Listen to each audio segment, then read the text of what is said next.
So there we were, both naked and embarrassed, although Wyny seemed to be more so. His cheeks were actually turning red from shame, which was quite satisfactory. Despite that, I did want to look around for something to cover myself, even though I felt awful because of the concussion. But then... This is Nadec, my adventure, written down in a better way than I can tell it.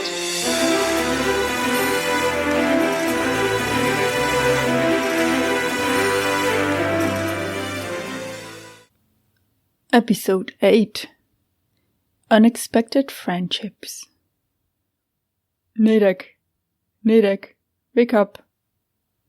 Come now, you are alright, are you not? Wake up. The voice got through her head, every sound amplified in her broken brain.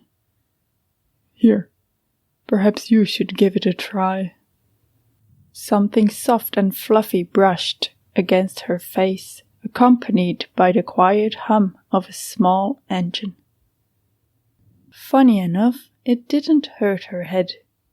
A rough, wet thing scraped her cheek, over and over. A tongue. Normal-sized this time. Kitty! Nadec grinned before opening her eyes, one at a time. She was on her back, head to the side. Her little purring machine sat next to her, replacing the licks with headbutts once he saw that her eyes were open. She groaned, and repeated the groan when that hurt. Gentle hands helped her sit up. Easy now. I believe you have been injured quite severely. She looked left, slowly, and there he was, kneeling. Pedro, the Prince Charming of Parallelogram. No, that wasn't it. What was his kingdom called again? Didn't matter. And he wasn't a prince, he was a king. And he saved me. They looked each other in the eyes for an awkward moment. I guess it was about time you saved me. Only a few more tries and we're even. She laughed, a little bit shakily, and bumped her fist against his shoulder. Her head still ached as much as ever, her muscles sore from the awkward, tied-up position. What happened? Well, after you stormed off into the woods, I followed at a distance because I was not about to lose sight of you. Neither of us know where we are, you see, so I did not think it wise to separate. Are you all right to stand up? He stood up first to help her to her feet, but she shook her head slowly and sat back down, looking at Kitty. Then I saw the dragon barge into you, dropping you like a bag of seeds. Kitty wanted to defend you while you were unconscious, but the dragon scooped him up in one of his paws. I feared the worst for him, but he was fine. They seemed to get along, somehow. His voice turned up in wonder. I followed them here and saw the purple creature cut your clothes away and tie you up. Bloody heavens! How could I forget that I'm naked? Before the thought fully formed, she made an effort to cover up her boobs and cross her legs. She couldn't stop herself from looking up at him, because that's the proper thing to do when talking to someone. Yeah, he was also still naked. With him standing up and she sitting, the perspective wasn't great. How many more balls am I going to look up to these days? Kitty left the dragon right before you woke up. I prepared my triangles as squares and waited for the right time. The nose cavity deemed me to be an ideal target. And it was. I got a perfect shot in and the creature died. What about the dragon? Didn't it attack you or want to defend the zlurp? Ignoring the confusion she felt at his triangles and squares thing, she attempted to stand up again, accepting his helping, quite muscly arms. She also made a massive effort of not feeling embarrassed for being in the nude. She kept reminding herself that it's fair now, because he hadn't worn any clothes since they've met. Once she was standing, she followed her question by looking around, learning quickly that it's best to move your head in a slow way when concussed. Before she could look behind her, the feel of Blackie's tongue ran up from about halfway her legs up to her head. She didn't know how she should feel about her having licked her ass. She turned around, but faster than she could do anything else, another lick came, covering the front of her body. The tug it did on her sore boobs was definitely not pleasant. "Blackie, stop!" she yelled, not expecting the command to make any impression. To her surprise, she stopped licking her, sat on her back haunches, and looked down at her, split tongue out, moving with her breath, just like a stupid dog. The breath smelled equally as bad. Nadec glanced at Wyny, then looked down at Kitty, who'd gone up to Blackie, his full purr machine on, giving headbutts against the blacker-than-black claws. Nadec jumped back when a deeper and louder purr machine started. The dragon bent through the front paws to receive the headbutts against the tip of her snout, which was about Kitty's size. So, the dragon also acts like a cat. She instantly liked her better. "Is this the way dragons are supposed to behave?" she asked Wyny without taking her eyes off the strange combination of cat and dragon. They obviously liked each other. Blackie had curled up and Kitty was lying in the middle of the dragon donut, both purring away. Nadec was glad that the purrs didn't affect her split head. It was still hurting, but it also didn't get worse by those sounds.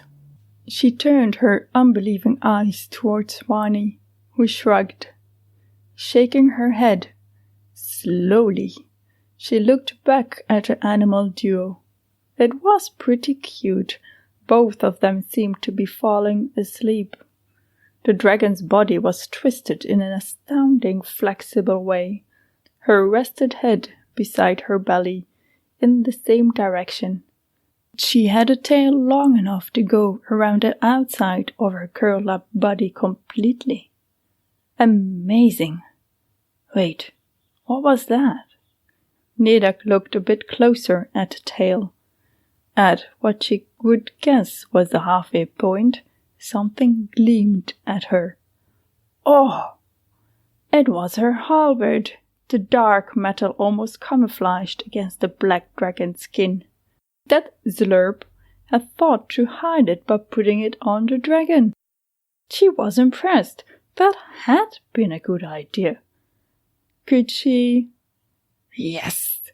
She unlatched the harness and it came off the tail as easy as a shower's water had slid off Wyny. She froze. What? Where did that thought come from? Ugh. Must be my hormones making me all romantic and horny.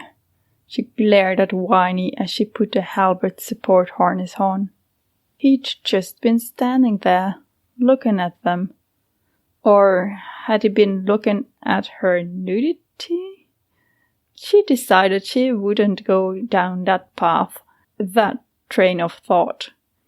Too much self-consciousness lay that way, and that always prevented her from doing her job right. Once the harness was on, she groaned when she looked down. Great.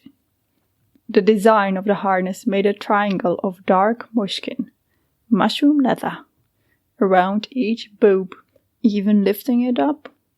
She looked as if she was ready for a game of kinky bondage. It was too much for her modesty, so she tried to use one arm to cover them, while glaring at Wyny. He wasn't looking in her direction anymore. She thought he did have a blush on his cheeks. "Come on, Mr. 50 Shades of Red. We should try to find out where we are and how we can get to your kingdom. How can these two be so soundly asleep so quickly? Wake them. I'm taking a look around first."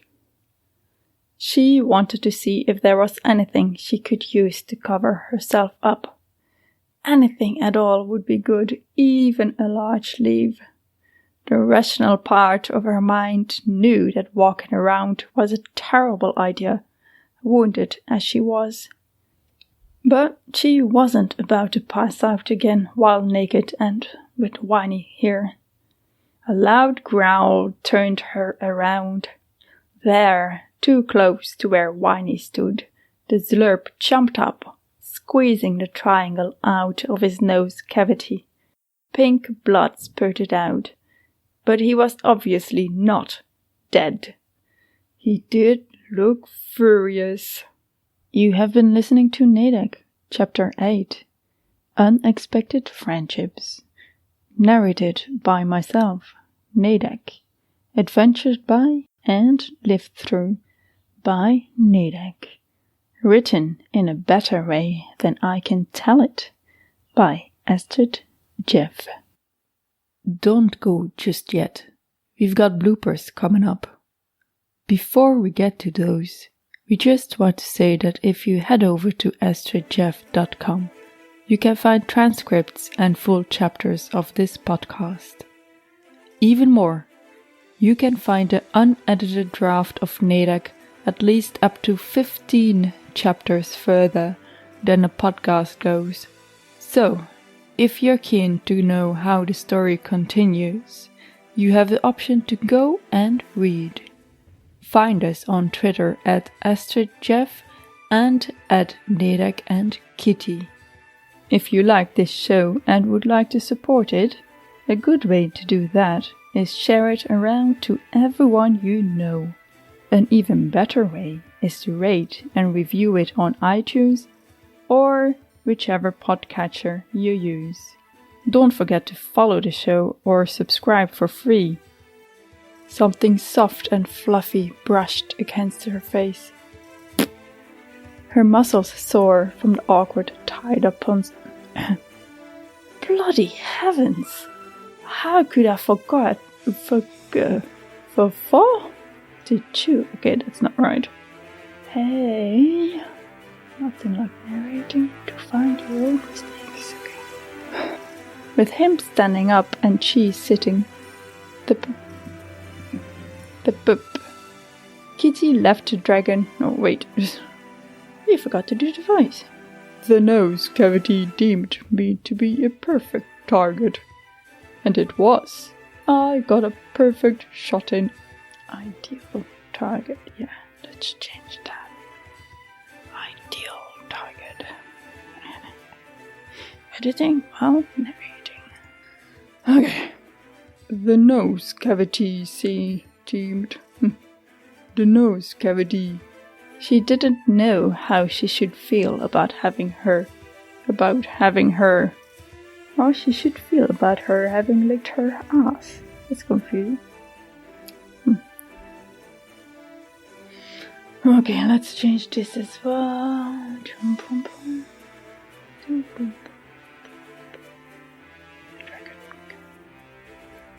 Nadec jumped the bank when a deeper and louder spin. Purr, not spin. Damn.